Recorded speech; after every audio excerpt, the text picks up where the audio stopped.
channel YouTube-nya Rencanamu. Hari ini aku Jasmine, udah barengan Kak Sam. Halo. Hari ini kita akan lagi-lagi ngobrolin seputar dunia kerja, seputar bagaimana sih kita nih anak-anak baru mempersiapkan untuk nanti masuk ke dunia yang sebenarnya. Nah, ini adalah video kedua kita bareng Kak Sam. Yang pertama kita udah ada dan bahas tentang topik yang seru banget, gaji. Kamu bisa cek di sini. Jangan lupa tonton. Dan hari ini kita akan bahas satu hal yang gak kalah serunya dibanding gaji, yaitu resign. Oke. Di video sebelumnya kita udah mengenali bahwa ternyata Kak Sam itu adalah duta resign nasional ya. 7 tahun berkarir, berapa kali pindah? 6 kali pindah. 6 kali pindah. Jadi bisa dibilang ya 1 tahunan lah ya di sebuah perusahaan. Penasaran nih sebenarnya apa sih alasan yang bikin Kak Sam ini ibaratnya sering banget resign? Apa sih? Iya betul tadi yang dibilang, jadi gue sekarang berkarir di HR udah 7 tahun. Perusahaannya kebanyakan di perusahaan industri keuangan yang udah gue ceritain juga di video pertama. Alasan resign sebenarnya kalau di awal-awal karir sih to be honest ya, financial motivation sih. Oke. Jadi ya gaji gitu seperti yang dicari kebanyakan fresh grad sekarang mungkin atau gue doang mungkin nggak tahu juga. Waktu itu 3 tahun pertama karir kan persiapan nikah biasanya kan, apalagi yang udah punya pasangan biasanya umur 25 tuh jamnya berdetak kencang tuh kalau untuk gitu. Perempuan biasanya ya at least in my case ya biasanya nikah kapan kita nikah gitu kan. Jadi akhirnya ada pressure juga untuk mencari kompensasi yang lebih baik supaya tabungannya bisa lebih cepat terkumpul, jadi bisa dapetin pernikahan impian yang diinginkan. Mungkin gitu kali ya. Awal karir. Awal karir adalah tujuannya untuk sebenarnya meningkatkan financial itu tadi ya.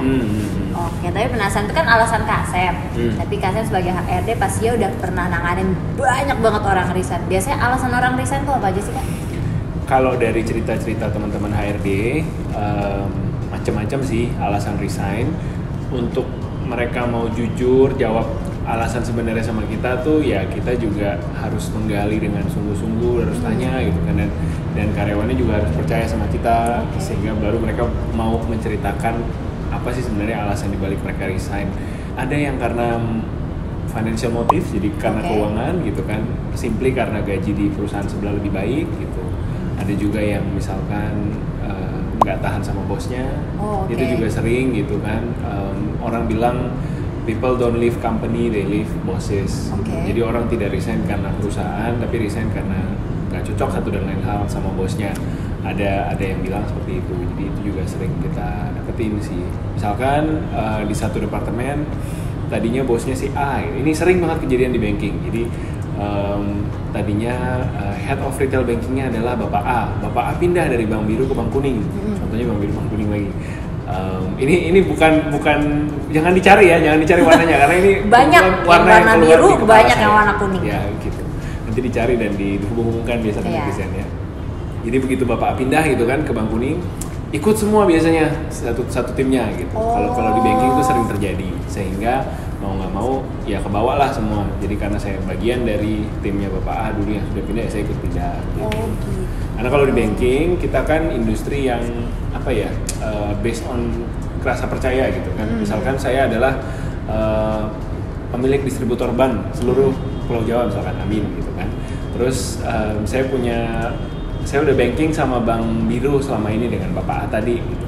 Jadi dia udah tahu keuangan saya, payroll perusahaan saya sama dia, saya punya utang berapa di bank juga dia udah tahu gitu. Pokoknya ada urusan apa-apa udah nyaman, dibantulah sama Bapak A.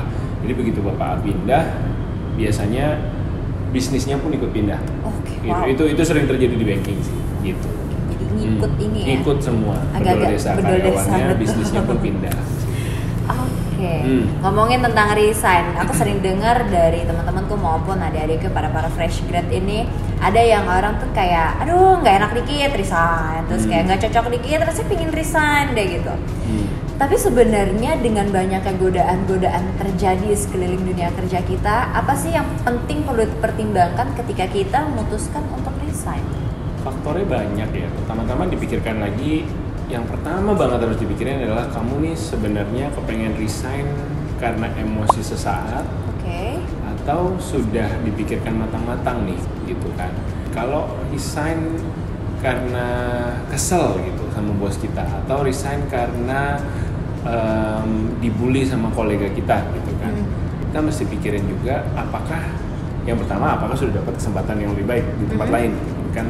Karena berbahaya sekali resign tanpa punya backup plan di perusahaan berikutnya gitu kan. Kamu mau makan apa, kasarnya gitu kan kita ngomong gitu, nanti gajinya gimana, bayar cicilan pakai apa dan lain sebagainya.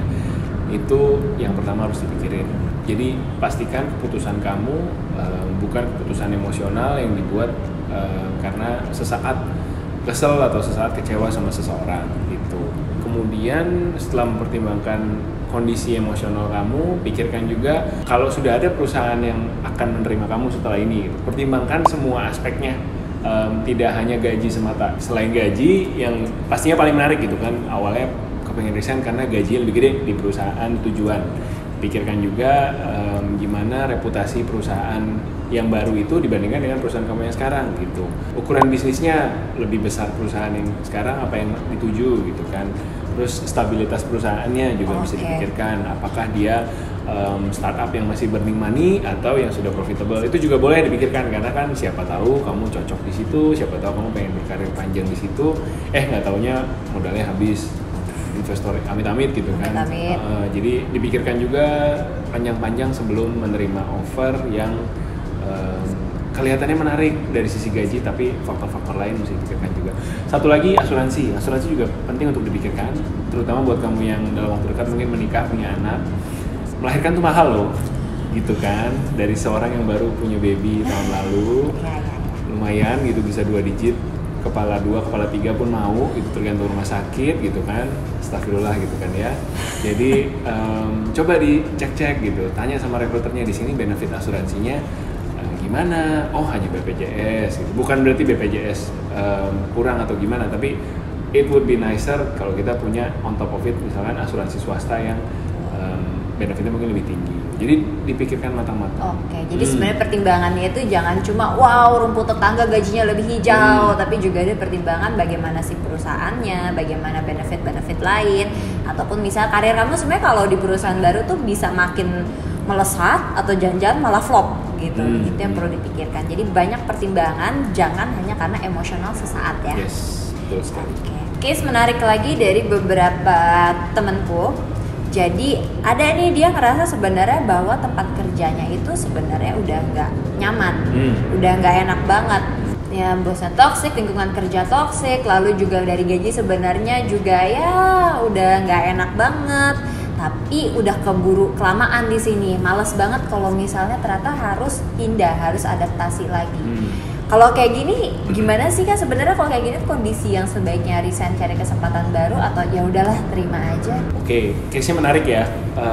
Sebenarnya balik lagi ke masing-masing kita punya fokus apa nih untuk berkarir saat ini gitu kan. Dan juga endurance kita menghadapi situasi tersebut gitu kan.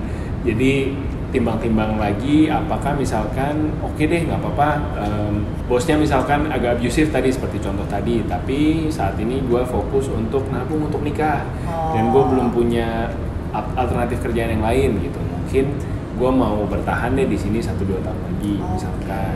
Ya kan kita tingkat ambisinya masing-masing lain-lain gitu kan ya. Ada juga aku nemukan dari teman-temanku yang berkarir, misalnya kita mulai nih sama-sama di bank gitu. Aku awalnya kan memang kerja di salah satu bank Jepang. Nah perusahaan Jepang tuh mereward orang-orang yang setia bekerja. Jadi masa kerjanya bisa 8 tahun, 12 tahun gitu di perusahaan yang sama. Aku sendiri pribadi pada saat itu kan udah cerita di video sebelumnya ya, aku kayak balapan gaji sama istriku gitu. Gede-gedean gaji supaya kita bisa nabung nikah cepat-cepat.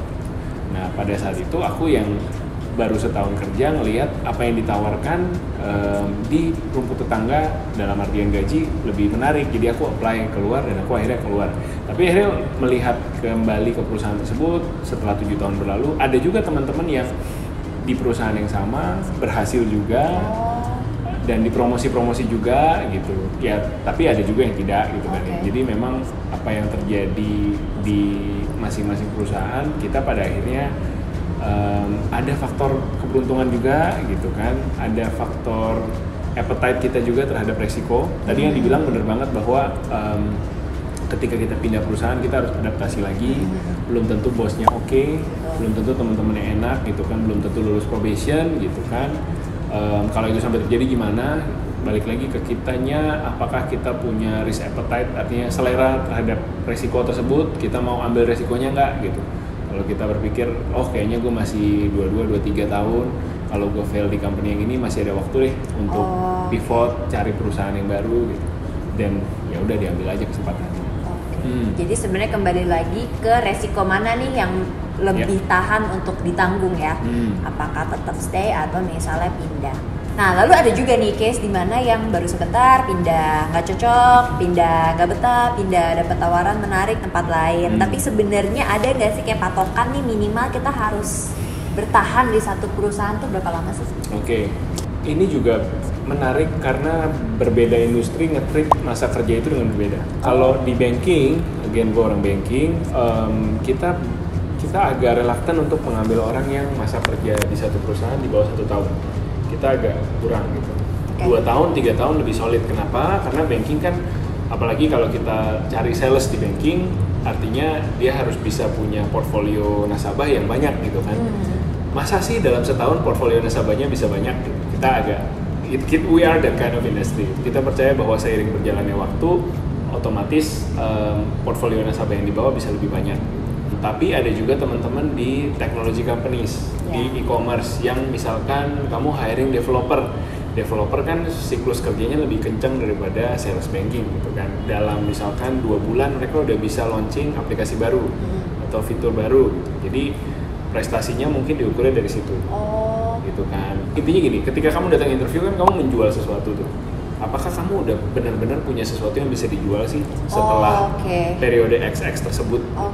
Jangan cuma berpikir, gue nggak tahan sama bosnya, gue nggak senang sama atmosfernya, kantornya nggak asik, nggak ada bean bag atau makan siangnya nggak gratis dan lain sebagainya. Kesebut ya bean bag. Pikirkan yang kamu pikirkan adalah instead of apa yang kamu nggak suka, pikirkan apa yang kamu udah bisa bawa dari masa kerja tenor kamu yang sekarang ke interview berikutnya gitu. Kan balik lagi ke video pertama tadi kan kita cerita soal proses cari kerja kayak proses belanja kan. Kamu kalau pilih shampoo gitu, kamu tipe rambutnya kayak gimana, kamu tipe rambut berminyak atau enggak gitu kan sama seperti ketika rekruter mencari kandidat, dia mau mencari yang spesifikasi shampoo-nya kayak gimana gitu kan. Kamu udah bisa bawa spesifikasi apa tuh pada saat kamu interview. Jadi kalau bisa aku simpulkan sebenarnya bukan masalah waktunya itu angka waktunya nggak ada waktu yang pas karena tiap industri beda, tiap profesi beda. Tapi yang perlu perhatikan adalah sebenarnya kamu tuh udah bisa nawarin apa sih, apa pencapaian udah kamu lakukan di sini di tempat ini sehingga kamu berarti bisa loncat nih, udah waktunya untuk melakukan pencapaian mungkin di tempat lain. Udah nggak sanggup banget untuk berada di kantor yang sekarang, tapi belum dapat nih kerjaan berikutnya. Resign jangan.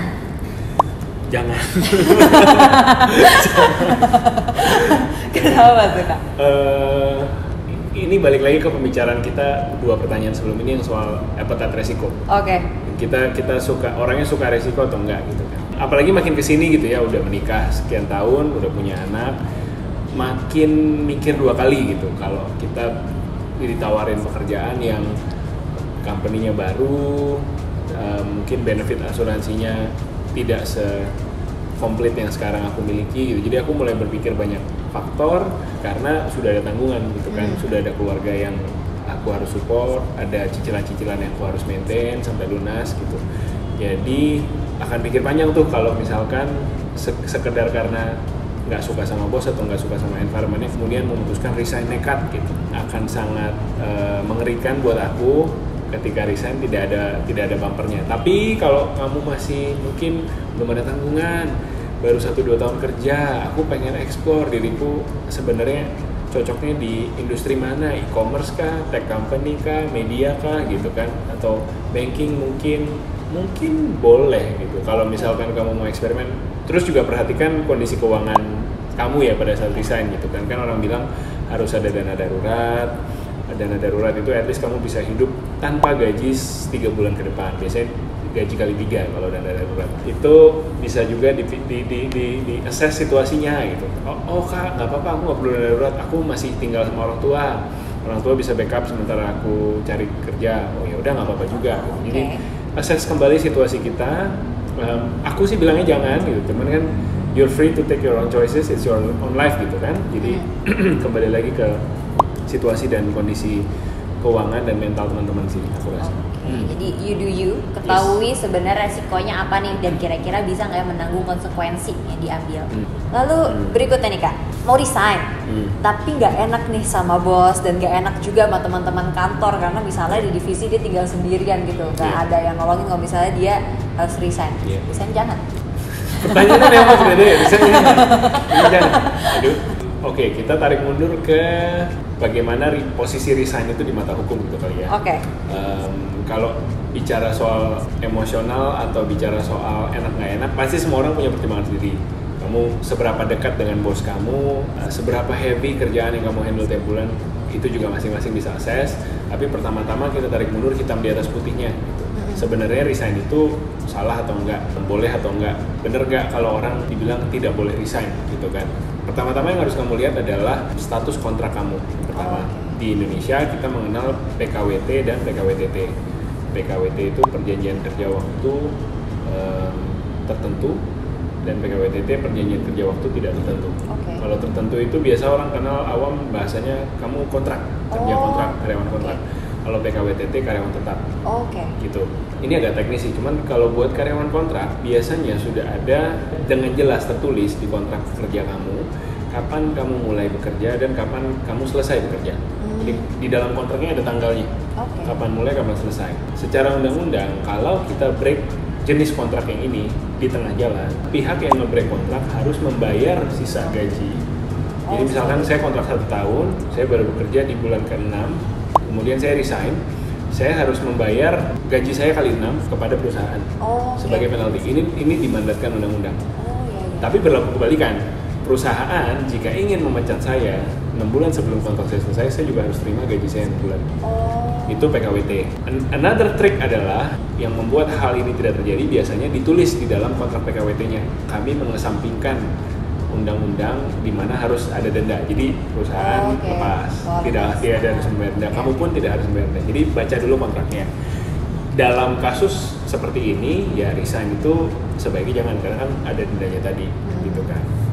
Tapi kalau kita lihat satu jenis kontrak lain yaitu PKWTT yang orang bilang perjanjian kerja permanen.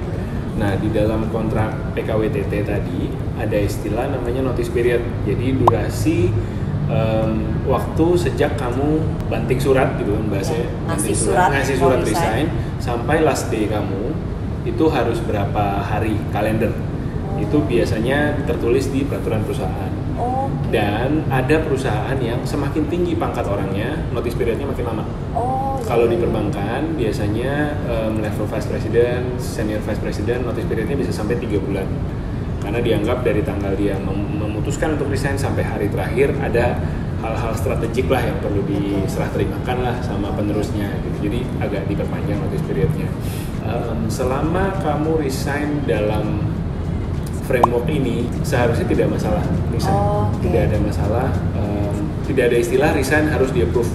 Itu juga misconception yang aku sering dapat ditanyain. Resign ya resign.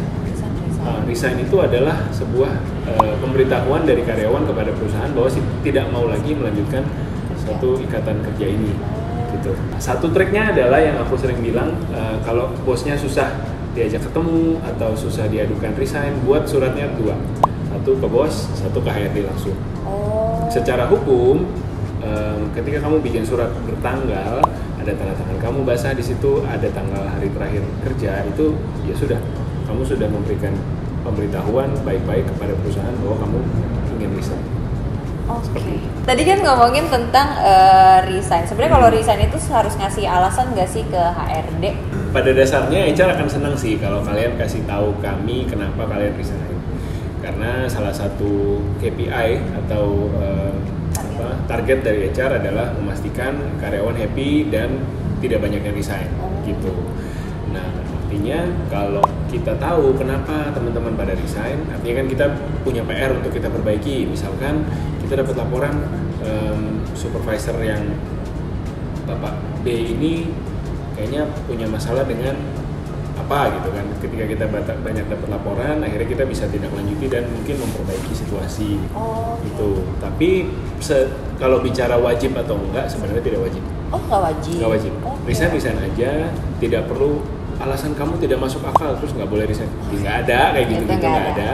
Itu akal-akalan bos kamu aja. Pada dasarnya tidak ada perusahaan yang senang kalau karyawannya resign gitu kan. Akan dilakukan segala cara lah, mulai dari cara-cara yang persuasif, mulai dari ngomong baik-baik sampai mungkin intimidasi bisa jadi dilakukan gitu. Aku nggak bilang ini terjadi di perusahaan mana atau sering terjadi atau gimana, tapi ditemukan juga gitu praktek-praktek yang seperti ini, sehingga penting buat kita karyawan untuk tahu hak kita di mata undang-undang seperti apa. Jadi ini juga tips yang teman-teman bisa lakukan sendiri di rumah. Buka Google, baca Undang-Undang Nomor 13 Tahun 2003. Undang-Undang Nomor 13 Tahun 2003 itu apa? Itu undang-undang yang sering jadi acuan untuk praktek-praktek ketenagakerjaan di Indonesia. Jadi di situ mengatur lamanya jam kerja, lembur boleh berapa lama, resign itu prosesnya seperti apa, jenis kontrak kerja seperti apa, itu semua ada di situ. Dan dari Google pun teman-teman bisa gitu, maksudnya dapatkan sendiri filenya, bisa download, bisa cari di situ.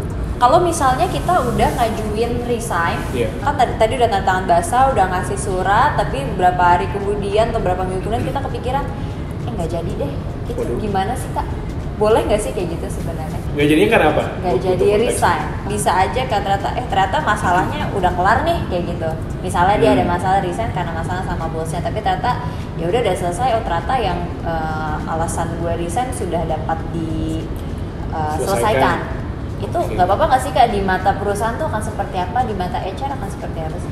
Di mata undang-undang sih, maksudnya di mata legalitas gitu ya. Ya pada saat kamu submit surat itu hubungan kerja akan selesai tuh pada tanggal yang kamu tuliskan. Makanya kita mesti lihat case by case sih. Misalkan karyawan tersebut aset yang penting dalam perusahaan. Kita di HR ada istilah regrettable loss sama non regrettable loss. Jadi kalau karyawan resign kita label dia ini regrettable loss atau non regrettable. Artinya ngerti ya? Ya. Regrettable kan disesali. Mana yang sesali, mana yang tidak disesali. Jadi seperti kehilangan mantan gitu kan. Aduh, mana mantan yang lewat aja, mana yang mengena ya. Begitu, mana yang berkesan di hati gitu. Jadi terhadap talent-talent yang regrettable tadi, kita kan berusaha untuk jangan pisan deh, gua kirim deh lo ke luar negeri training gitu. Lu jualannya bagus, gua kasih jalan-jalan deh akhir tahun gitu. Nah, ada usaha seperti itu karena kan ada insentif buat HR untuk ngejaga nih orang lah supaya profit center kita, supaya bisnis kita jangan pindah nih ke bank sebelah gitu kan. Kita jaga dia baik-baik gitu. Jadi misalkan itu terjadi, case kamu terjadi orang batal resign tadi, kebetulan orang yang kita suka ya, oke, senang hati kita terima kembali gitu kan. Kalau enggak ya kenapa kamu gitu, malah jadi menimbulkan pertanyaan. Baik, gitu kali. Siap. Tadi misalnya saat kita memilih untuk resign dan ngajuin ke HRD, ada yang namanya notice period. Biasanya kan tergantung undang-undang, ada yang 1 bulan doang, ada yang sampai 3 bulan.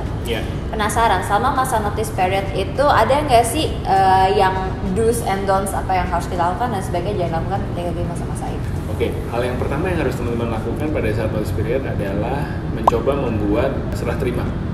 Biasanya istilah dokumentasinya berita acara serah terima, gitu kan. Jadi kerjaan-kerjaan yang selama ini sudah dihandle, pastikan nanti pada saat teman-teman resign ada orang lain yang sudah mengerjakan, atau ya diserah terimakan ke atasannya, gitu. Ini akan penting buat ya di industri-industri yang lebih tua gitu ya, yang lebih konservatif seperti banking, kita menghargai dokumentasi lah. Jadi kita ingin pada saat seseorang meninggalkan pekerjaan ada tanggung jawab yang diserah terimakan ke orang lain. Karena contoh aja di perbankan kan approval banyak tuh, mau bikin video pakai approval, mau keluarin budget pakai approval, mau bikin campaign, mau belanja apa ini itu pakai approval. Nah, ambil contoh yang resign adalah seorang yang memberikan approval tersebut gitu kan. Nah, yang melanjutkan tugasnya berikutnya kan dia harus tahu juga dokumen apa aja yang mesti di approve, biasanya seberapa sering dokumennya turun dan lain sebagainya. Jadi it's a good habit to create this document, berita acara serah terima, jadi karyawan perusahaan tahu kerjaan kamu diberikan ke siapa, dan menguntungkan juga buat kamu karena kamu bisa bilang ketika kamu udah resign sebulan, kamu ditelepon terus sama kantor lama gitu kan, Sam, kerjaan ini gimana caranya? Kamu punya alasan untuk menutup telepon dan tidak mengangkatnya lagi karena sudah saya serah terimakan. Ya, tolong dibaca gitu ya. Oke. Kalau yang jangan dilakukan? Kalau yang jangan dilakukan macam-macam sih. Misalkan kamu di legal, kamu tahu perusahaan kamu sedang membuat satu agreement dengan mitra strategis baru, gitu kan? Ya tentu jangan membocorkan rahasia internal perusahaan, jangan membocorkan rencana-rencana strategis tersebut. Ada juga perusahaan yang bahkan sampai kamu disuruh signing tuh non-competition agreement. Jadi ketika kamu resign, kamu nggak boleh pindah ke perusahaan serupa. Nggak boleh, kalau HR nggak boleh poaching artinya ngambil karyawan dari misalkan kantor lama ke kantor baru, nggak boleh ikut. Yang pindah misalkan tadi kayak Bapak Budi yang kita cerita, dia head of sales yang sangat sukses. Ketika dia pindah, bank takut isi departemennya pindah semua, bisnisnya pindah semua. Akhirnya Pak Budi disuruh sign non-competition agreement supaya pas dia pindah, timnya nggak ikut pindah. Setelah 3 bulan atau setelah 6 bulan baru boleh gitu. Misalnya ada perusahaan yang melakukan treatment seperti itu untuk melindungi bisnisnya sendiri. Gitu. Masuk akal sih ya. Oke, last but not least nih Kak, ada nggak sih pesan-pesan buat teman-teman yang sedang menimbang untuk resign atau enggak ya? Yang pertama, ketahui hak dan kewajiban masing-masing. Pelajari kontrak kamu, jenisnya apa, terus baca-baca lagi Undang-Undang Nomor 13 Tahun 2003, kewajiban dan hak kamu apa pada saat resign. Dan yang paling penting sebenarnya jangan memutuskan berdasarkan emosi sesaat. Semua hal sih sebenarnya jangan diputuskan berdasarkan emosi sesaat, termasuk dan terutama resign. Pikirkan dampak finansialnya ke kamu apa setelah kamu resign, dampak mentalnya seperti apa. Kalau kamu resign saat ini belum ada kerjaan baru, nanti bagaimana gitu kan. Terus pikirkan juga matang-matang kalau sudah ada tempat tujuan, pikirkan sebelum kamu memutuskan untuk resign ke perusahaan yang sekarang, pastikan kontrak kamu di sana sudah aman. Pastikan kamu mendapatkan benefit yang lebih baik gitu kan. Iya dong, kalau nggak ngapain capek-capek pindah gitu kan. Udah capek, resiko segala macam, tempat kerja jauh mungkin, taunya benefitnya sama aja dengan yang sekarang. Itu juga masih dipikirkan. Pikirkan matang-matang. Oke, dipikirkan matang-matang karena ini penting buat karir kamu ya, gimana mau dibawa kemana. Oke, jadi menarik sekali obrolannya, dapat banyak banget pencerahan dan baru tahu juga bahwa ternyata ya resign itu hal yang common dan ada tata caranya, ada aturannya sendiri yang harus kita patuhi. Di sini video ini bukan untuk ngajarin teman-teman untuk ngajakin ayo kita semua resign, enggak, ataupun buat ngajarin kamu stay aja udah tetap sabar, tabah, enggak juga. Tapi di sini untuk membuka perspektif kamu, untuk juga membuka wawasan dan ngasih tahu bahwa ada berbagai pertimbangan yang harus kamu pikirkan baik-baik sebelum memutuskan hal yang penting untuk karir kamu, resign atau enggak. Kayaknya obrolannya nggak akan habis-habis, tapi terpaksa harus stop sampai sini. Kalau kamu masih kepo, Kak Sam punya buku yang di situ juga ngebahas tentang resign nggak, Kak? Bahas tentang resign tentunya. Jadi, lagi probation membahas tentang awal proses kamu apply kerja, bikin CV, ketemu headhunter, ketemu recruiter, merayu recruiter, sampai offering dan kontrak. Bukunya bisa dibeli di semua toko buku Gramedia, bisa dibeli online maupun offline. Juga ada versi digitalnya. Ada versi buat kamu digital yang lebih suka baca di handphone, bisa dibeli di Gramedia Digital. Wow, nice. Jadi gak ada alasan lagi untuk gak tahu ya tentang masalah kontrak kerja ataupun si peresignan ini ya. Yes. Oke, makasih banyak Kak Sam atas obrolannya. Sama-sama. Senang sekali, semoga bisa membantu teman-teman yang mungkin sekarang lagi galau-galaunya. Dan ingat, pikirkan matang-matang sebelum memutuskan sesuatu. Nah, kalau kamu ngerasa ada yang pengen ditanyain atau kamu ngerasa ini penting banget untuk diketahui teman kamu yang lagi galau-galaunya atau apapun, jangan lupa untuk like dan komen di bawah ini. Kamu juga bisa colek-colek Kak Sam di Instagram SRL789. SRL789, dan jangan lupa juga untuk subscribe di channelnya Rencanamu, karena kita akan banyak banget video-video seputar persiapan kerja, tentunya bareng Kasem juga dong. Yeah. So see you on the next video guys, bye.